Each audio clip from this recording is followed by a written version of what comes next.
Well, first of all, I think the last part, I can't blame him for that. He's the best player in the world, and he should always be on our minds when it comes to the game of basketball. No problem there. And I certainly don't equate Kevin Durant's move to his move in South Beach, because I think that LeBron James is absolutely right to point out the dichotomy that exists there. Kevin Durant joined a well-oiled machine. The second best player joined the best shooting backcourt in history, a two-time reigning league MVP, and 3 All-Stars, combined with Iguodala and Sean Livingston on the squad. That is what Kevin Durant did. That is not the same as LeBron James going to a Miami Heat team where he nor Bosh nor D-Wade had ever played together, and Miami was out in the first round the previous year before he arrived. So the situations are not similar. But I do disagree with LeBron when he brings up Gary Payton and Karl Malone. They were well beyond their prime when they joined the Lakers. Stop that nonsense. That's number one.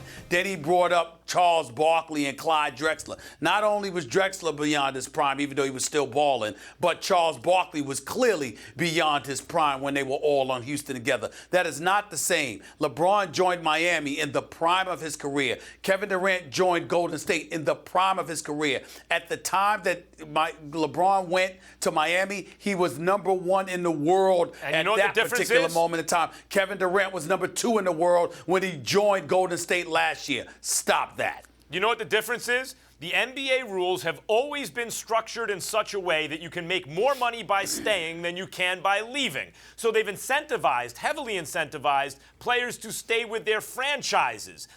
In fact, it's the reason why, even though you can leave after 4 years, no one ever leaves before 6.5 years are up. By the trade deadline, right before their end of their 7th season, is the earliest a superstar generally leaves, or else after their 7th season when they've maxed out their money there and then can leave. But the reason they haven't left in the past is, it seems to me, not just competitive reasons. They want to give up the cash. And nowadays, these players should be commended. I guess maybe they're being hoodwinked into giving up cash, but what's more important to them is winning than the money. Isn't that what we should be celebrating? Isn't that what so many want? I don't know if we actually should, but so many seem to think we should be celebrating that kind of competitive fire. LeBron's saying he didn't invent the super team, and he's right. Super teams existed way before him.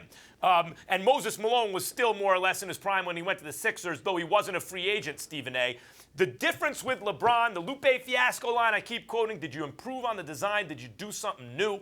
LeBron did something new when, as a player, he said, forget about the GMs and the owners. As a player, I'm going to empower myself and some fellow players, and we are going to create our own super team. And KD did him one better. He said, I'm going to go join a team that's already basically a super team. So LeBron is right. He didn't invent the super team, but he did improve on the design, or at least he did do something new. He was the first player who said, I'm going to create one. And for him to pretend that that chapter is not in the story is not accurate. Okay. Gentlemen. I mean, go ahead. Go ahead, Stephen A. It's all right. Listen, Max has his view of that, and he's not wrong in terms of LeBron not starting it. But let's be real about something here. The reality is clear. LeBron's situation does not compare to Kevin Durant's, but his situation certainly eclipsed that of what Barkley did with Gary Payton and Karl Malone, what they did in L.A. He should not have brought that up. It's not applicable to this discussion, plain and simple. They were over 30. They were beyond their primes. That is not the same as LeBron James going to Miami or Kevin Durant going to Golden State. At least own that part of it. But the effect is the same. The effect is the same as when the Sixers traded for Moses Malone.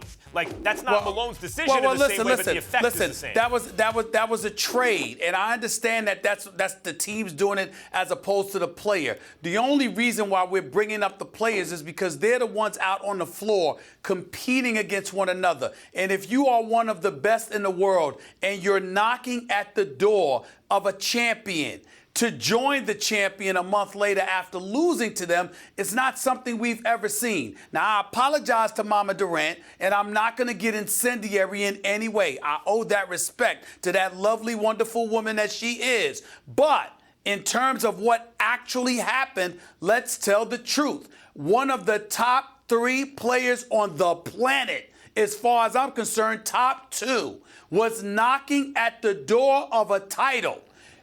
Up 3-1, in a conference finals, not the first round or second round, the conference finals, and decided after losing to that team to join them a month later. I mean, we've never seen that. That team tell me when we've two things. Somebody just tell me. Somebody just tell me, we Max. haven't. When have we seen it? When? We haven't. When? But two things. One, they weren't champions. And two, what is the result of his joining that team? The result is we just witnessed basketball played maybe at the highest level it's ever been played. And now the Cavs are going to have to answer. They're going to have to get their game up. And what's happening, as Adam Silver said, Stephen A., I see you waving.